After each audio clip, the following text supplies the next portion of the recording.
Later in 1946, after the divorce, I went to the University of Wyoming for my pre-law work as soon as possible. On Easter weekend, 1948, I met Nancy Lisa Summers, and on September 8, 1948, we were married at St. Albans Altar on the Snowy Range. This was over the strong objections of her parents for a variety of reasons. I was the daughter of influential people in Laramie. Daddy was the head of the Extension Office and in poultry research at the University of Wyoming, where he helped develop more white meat on chickens and turkeys. We taste tested a lot of poultry in the process. My mother was a teacher, leader in the Campfire Girls, and influential in several women's organizations. Both I and my brother Buddy, his real name was Oliver, were born in Cheyenne because it had a better hospital facility. When Buddy was just a few days old, the nurse dropped him in the nursery and he suffered permanent brain injury besides having cerebral palsy. I had some special tutoring in a few subjects, mostly to get ahead, but overall I was a good student and I did well in math and music. I started classes at the university during my senior year because I finished my high school credits early. I met Keith through friends at Easter during that first year. He spent the next while convincing my mother that he was worthy of her daughter. He drove me and my mother to my summer work at a dude ranch. He drove Mother home then, getting the 3rd degree because he couldn't escape from a moving car. Keith and I wrote many letters to each other while I was so far away in southern Wyoming. I didn't finish my work at that dude ranch that summer. I quit my job after a few weeks and returned to Laramie so I could be close to Keith. We were married on September 8, 1948, at St. Albans Altar on the Snowy Range. He was from Saratoga and I was from Laramie. It was on the Snowy Range between the two towns. There was snow the day before our wedding. I was crushed thinking of being married in the snow. There was nowhere else to have the wedding. But our day turned out to be a beautiful fall day. We had a small pump organ for music. We were married at 3:30 in the afternoon. I made my own gown from white slipper satin. It had a Bertha collar and an ankle-length ballerina skirt. I had matching elbow-length mitts. My fingertip veil was fastened to a Juliet cap with a wreath of chrysanthemums and white rosebuds. I wore my mother's pearls and a watch Keith had given me. I carried a Bible with an orchid corsage on it. We had a reception at a friend's cabin. Joanne Small, my best friend, was my maid of honor. Her dress was brown satin and the other bridesmaids' dresses were dark green moire. A dinner was served at 6 o'clock at the Diamond Horseshoe. We honeymooned in Estes Park, Grand Lake, and Denver, Colorado. In Denver, we met friends and went to Elitch Gardens to dance to a big band. We had a wonderful honeymoon. I completed my BS degree in law in May 1949. My intention had been to go into business with a friend from the war in Dodge City. That business did not work out. I decided to take the bar exam in Kansas rather than staying in Wyoming, and to do so needed a degree from a Kansas school. So we packed up and went to the University of Kansas in Lawrence. I went to KU from the fall of 1949 through the summer of 1950 and earned a Bachelor of Law in August 1950. In Laramie, I completed a normal diploma for teaching. After we moved to Lawrence, I got a job teaching at a rural school with 17 students. I was the only teacher, and I earned $800 for the year. I then took and passed the bar exam in Kansas. After several starts and stops, I received an offer to be partners in a law firm with Fred Hall, who had been elected governor of Kansas.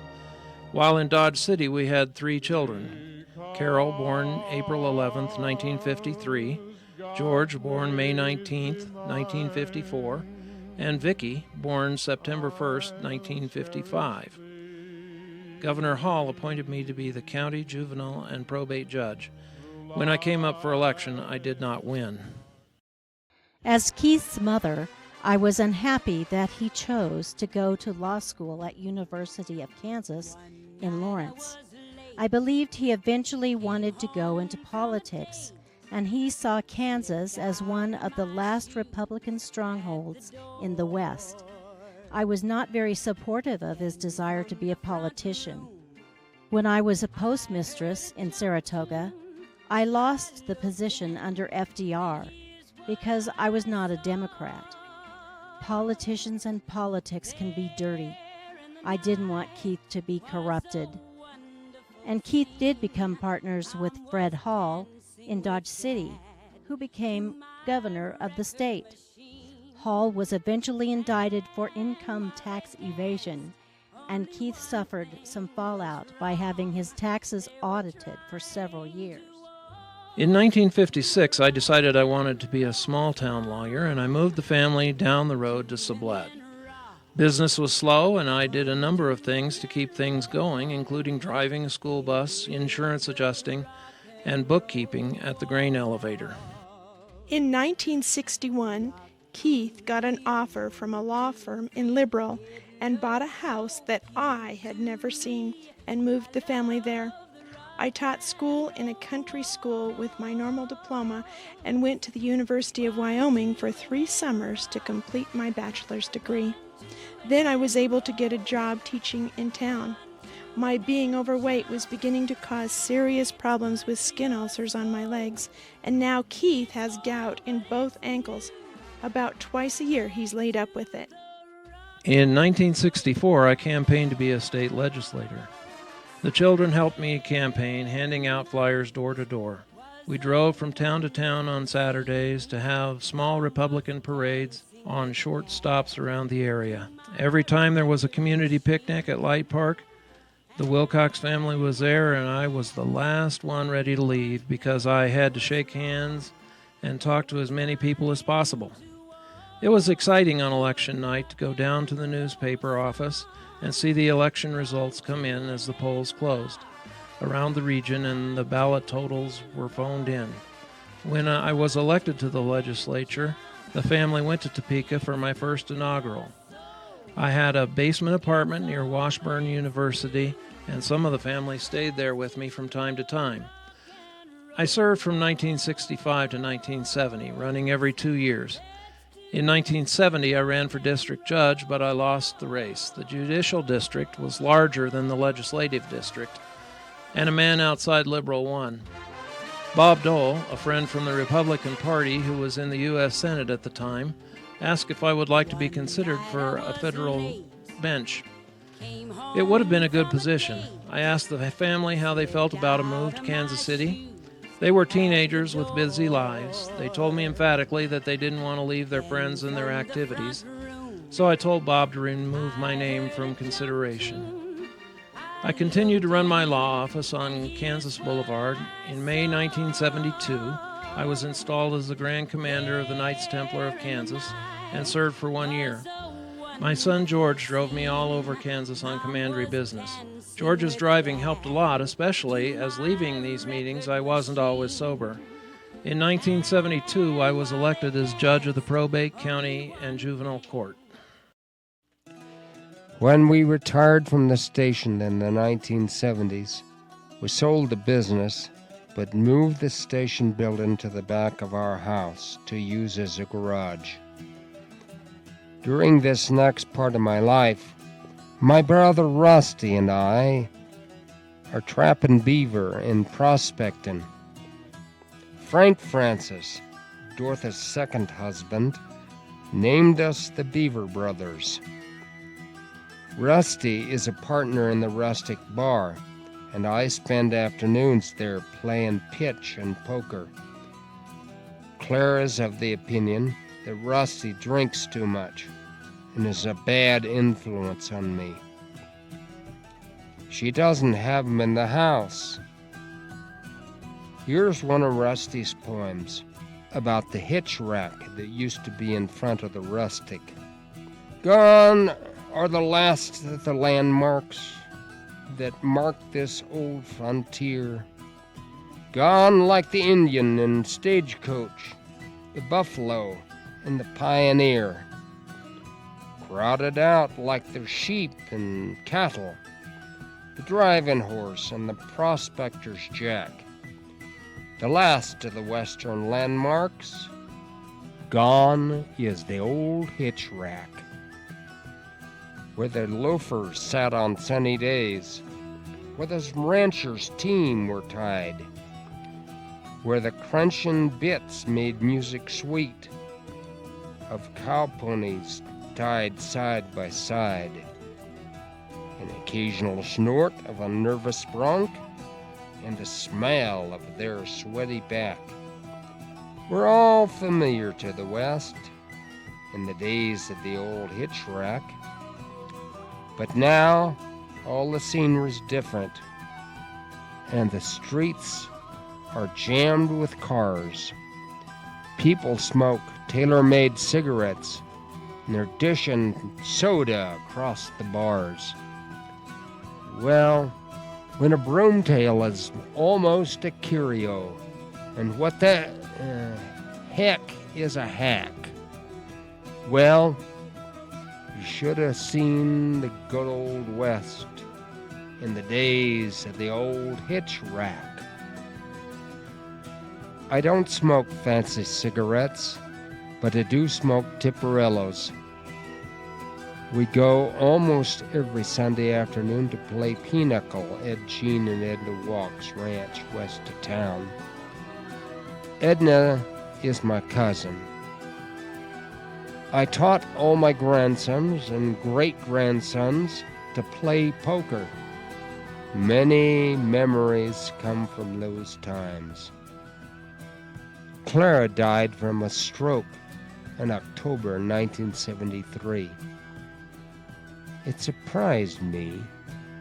I always thought I would be the one to go first. I asked Keith and Nancy to come back to Saratoga and live in the house with me.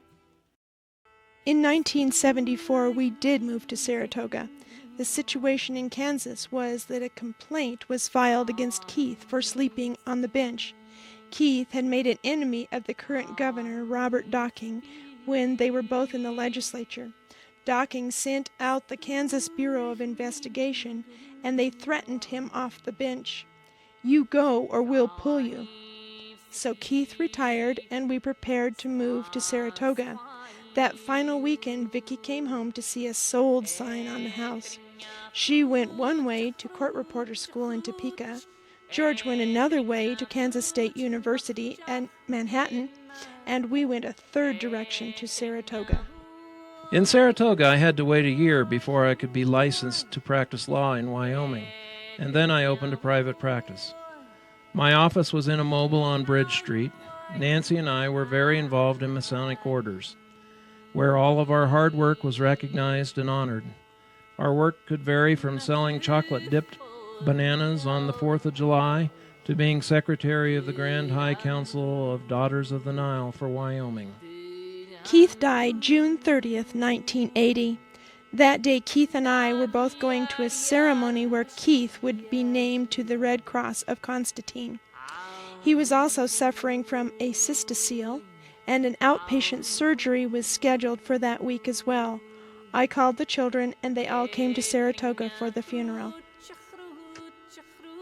In 1980, I was diagnosed with cancer in my mouth and went to Denver to the VA hospital. There was an operation, and then chemo and radiation treatments. Nancy came to Denver and stayed with George Richard and his wife Judy while I was in the hospital. Keith died when I was in the hospital, and I was not released to attend the funeral. I was able to go home to Saratoga a couple of weeks later. I was scheduled to return to the hospital for a follow-up, but I found another lump in my throat and decided not to go back. 6 weeks later, George went to the basement and shot himself with his .32 handgun. I was concerned about him killing himself that he might not be in heaven, but I found that he had been reading his Bible and determined he would be forgiven. He did not want to put me through nursing him. He prepared the basement area so there would not be a mess and waited until I was out of the house. When I returned, I found a note on the dining room table saying, "I want a simple, plain box." I called Sally, my friend, who went downstairs to find him. His grandson, Charles Lee, Chuck, Wilcox, gave the sermon at his funeral, telling about how the elders in Native communities often remove themselves when they become a burden. George's friends commented that this was helpful to them. Following the deaths of both Keith Wilcox and George Fryer in 1980, Nancy Wilcox sold the Fryer home to Harry and Betty Wilson the next year. Unlike the Fryer-Wilcox family, who owned the house for 47 years, the Wilsons sold the house to Deborah B. Chastain, a local rancher, who did extensive repair and restoration and then opened it as a bed and breakfast. Debbie fell ill, and after the house sat empty for several years, Carol Smith and her family bought it and operated as a very successful B&B. It's nice for the family because they rent the house from time to time, sometimes due to a funeral, but more often due to a party or a visit home. After Grandpa Fryer died, I decided to sell the house and move back to Liberal. I went to H&R Block tax school in order to earn some money while I recertified as a teacher and to be able to figure the taxes on the estates. I was able to pay cash for my house, and I was able to reinvest in my retirement plan. Then I got a job teaching and taught for about 10 years. During that time, I developed type 2 diabetes. I had good friends in Kansas, and it was good to be there. Elaine and Margie were always in my stories, and I was glad to have them in my life again. Margie was a strong Republican, and so am I. George and Judy would travel to Kansas to see me. I always had a list of things I wanted done while they were there. I needed the help and couldn't get things done on my own. Once they painted most of my house. Then my son George and his wife Judy lived in California for 2 years. I visited them there once, and they showed me the sights.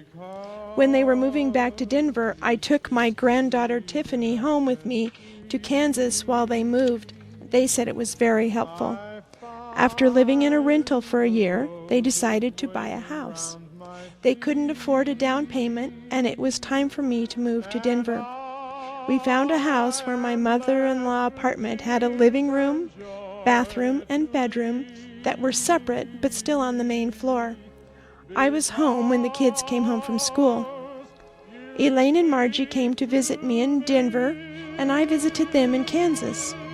Once I went to Kansas and got sick, and George and Vicki had to drive there to get me. I didn't go there again on my own. Now I spend my time crafting and painting and scrapbooking. I have meetings at church and at the senior center and at my newcomers club. I have church visitors. Sometimes I cook dinner. I do my own laundry and keep my own space clean. I help the family when I can. I like being here, and they like to have me here. In March of 2006, Nancy moved to assisted living, and then, as her dementia rapidly progressed to full care, she died in October. She is buried next to Keith in the Saratoga Cemetery.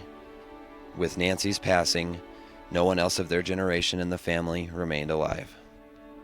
The children were all busy with their own lives, which was as it should be. Now, however, they gathered together to record the family information and tell their stories about the people they knew and loved. Those memories are told in the second half of the Wilcox family history.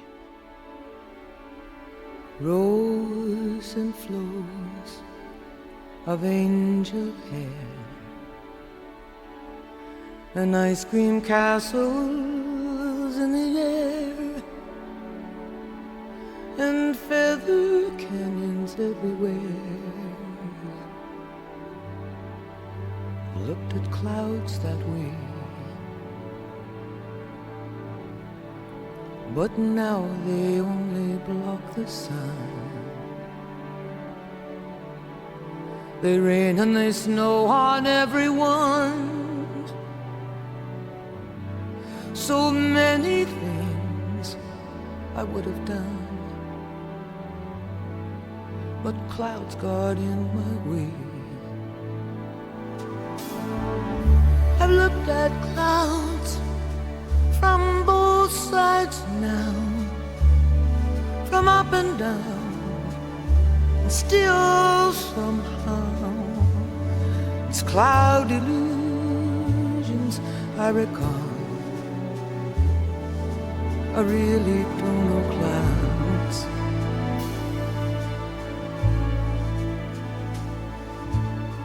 At all.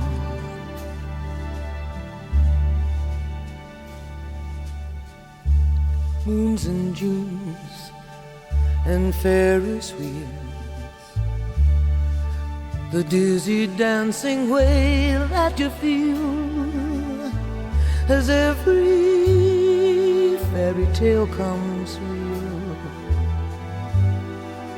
I've looked at love that way, but now it's just another show. And you leave them laughing when you go. And if you can, don't let them know. I really don't know life at all.